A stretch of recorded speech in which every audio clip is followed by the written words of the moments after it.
Halo, semoga teman-teman dalam keadaan sehat dan bahagia ya. Pada video ini, kita akan membahas mengenai mengolah motivasi. Motivasi sendiri dapat didefinisikan sebagai alasan seseorang untuk melakukan sesuatu. Memotivasi orang lain memiliki arti membuat mereka bergerak ke arah yang kita inginkan, dengan tujuan untuk mencapai hasil yang diharapkan. Ada 3 kata kunci dalam motivasi. Yang pertama, arah. Arah berarti apa yang seseorang coba untuk lakukan. Yang kedua, usaha.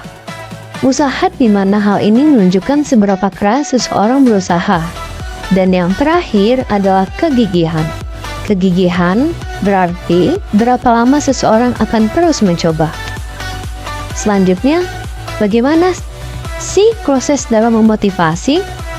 Untuk memotivasi, kita harus terlebih dahulu menetapkan tujuan yang diyakini dapat memenuhi kebutuhan organisasi. Dan nantinya keputusan yang dibuat akan berdampak pada tercapainya tujuan tersebut.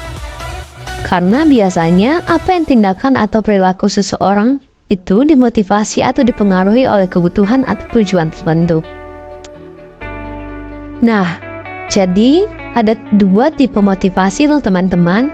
Motivasi yang pertama adalah motivasi intrinsik. Motivasi intrinsik adalah aspek-aspek dari pekerjaan yang mereka lakukan serta lingkungan kerja yang menciptakan kepuasan kerja dan mempengaruhi orang untuk berperilaku dengan cara tertentu atau bergerak ke arah tertentu. Selanjutnya untuk tipe kedua yaitu motivasi ekstrinsik. Motivasi ekstrinsik adalah apa yang dilakukan agar orang lain dapat termotivasi. Selanjutnya kita akan membahas mengenai teori motivasi. Teori motivasi pertama adalah Get Goal Theory atau teori tujuan yang dicetuskan oleh Latham dan Locke pada tahun 1979. Teori ini menyebutkan bahwa motivasi dan kinerja akan lebih meningkat jika individu tersebut diberi tujuan yang spesifik. Ketika tujuan tersebut cukup sulit namun masuk akal dan dapat diterima, maka akan ada umpan balik mengenai kinerja. Kemudian untuk ekspektasi teori atau teori harapan menyatakan orang termotivasi ketika terdapat hubungan yang jelas dan dapat dirasakan antara kinerja dan hasil. Hasil di sini merujuk pada sarana untuk memenuhi kebutuhan. Teori mengenai kebutuhan. Pertama yang terkenal adalah teori Maslow.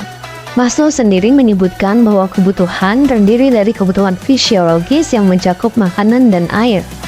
Selanjutnya kebutuhan keamanan yang mencakup tempat tinggal yang memadai, pakaian, dan bebas dari rasa khawatir dan cemas.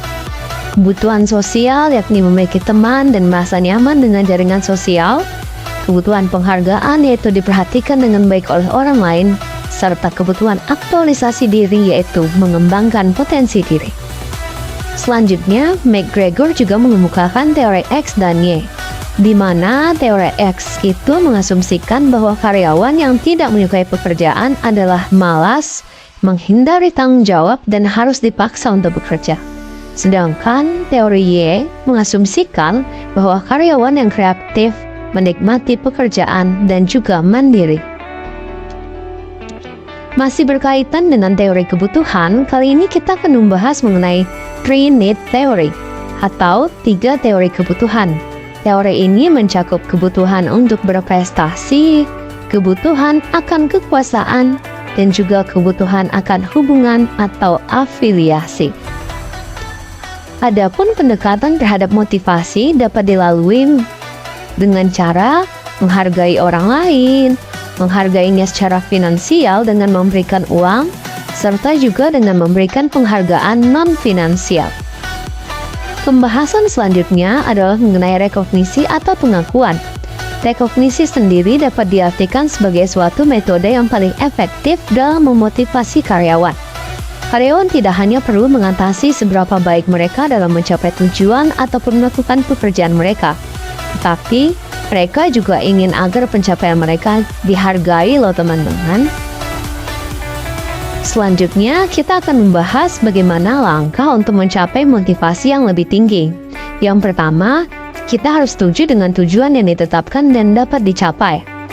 Lalu ciptakan harapan bahwa perilaku dan hasil akan menghasilkan hadiah yang berharga ketika orang lain berhasil. Berikan umpan balik tentang kinerja, merancang pekerjaan yang memungkinkan orang untuk mencapai, memanfaatkan sistem penghargaan organisasi, memberikan pengakuan dan pujian atas pekerjaan yang dilakukan dengan baik, melakukan komunikasi kepada tim, memberikan kepemimpinan yang efektif, memberikan bimbingan dan pelatihan kepada karyawan, serta menawarkan kesempatan untuk belajar dan berkembang yang memungkinkan para karyawan untuk memajukan karir mereka.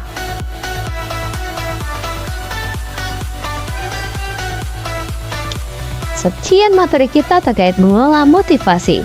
Semoga bermanfaat dan dapat memotivasi teman-teman semua. Sampai berjumpa di video selanjutnya ya. Terima kasih.